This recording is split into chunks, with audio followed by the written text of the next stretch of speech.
This is BBC 5 Live. It's 10 o'clock on 5 Live. Adrian Chiles here with 5 Live Daily.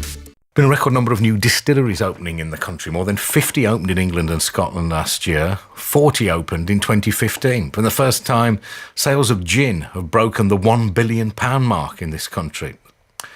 Ian Puddick works by day as a plumber, but after discovering his office was once an illicit gin distillery, he thought, why not? I'll have a go myself. Within a matter of months, Ian's gin has won 2 awards. It's in Harrods and in Fortnum and Mason. Ian, congratulations. Did you enjoy a drop of gin before any of this started? Yeah, good morning, Adrian. Yeah, no, absolutely. I was a gin fan. It didn't rule my life. I was never planning to be involved in making gin, distilling gin, or being involved in the gin or spirits business at all. But it was such a great coup to find such a thing. I decided to follow it through and just see what happened. So, here I am. But as a plumber, that superficially at least, that would seem to me entirely relevant, transferable skills here. Just plumb things up and off you go.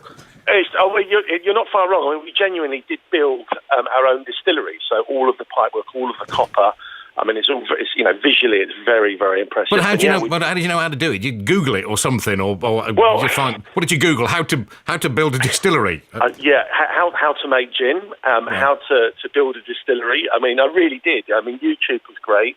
I discovered a guy called Richard from a company called Love Brewing, who would literally call at 11 at night. So I'm making this, I'm doing this, and this is happening. Is it okay? And he would answer the phone and say, no, you need to bring the temperature down. You need to do this and you need to do that.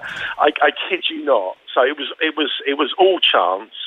The gods have been very, very kind to me, and I've managed to produce some fantastic products. So, could you explain in 30 seconds how you make gin? How you make gin?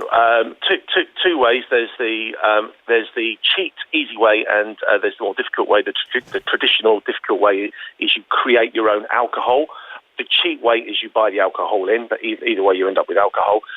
Once you have your alcohol, you then add your botanicals, whatever your mix would be. You then boil it up using, obviously, the appropriate copper, steel, and all the appropriate equipment. And you create a very, very strong sort of 90% gin, and then you cut it down with distilled water to the appropriate strength. Right. And what is the root alcohol made from? Well, it's a neutral grain spirit. So the actual alcohol base is literally, for want of a better word, vodka. So I mean, there are people that if you were doing it at home, you could literally buy some cheap vodka, add some botanicals, boil it up with the appropriate equipment, and create gin. Right, but you make the alcohol yourself? Yeah, I mean, when the BBC came down and filmed on Tuesday for that batch, we actually physically made the alcohol, so we followed the whole process. And that was from grain, was it? That you yes, it did was, that in the first place? Yes. Well, excellent work. Well, do drink in moderation. But what is the? We're not supposed to advertise brand names, but I'm interested now. So what is your brand name?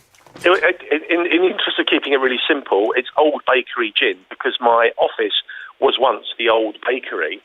And without trying to be clever and create new marketing terms, just keep it really simple. It was an illicit gin made in Old Bakery. We call it Old Bakery Gin. Right. I mean, do you still work as a plumber? I'm having some trouble with my stopcock, so I don't know whether do you still trouble yourself with any of that, or?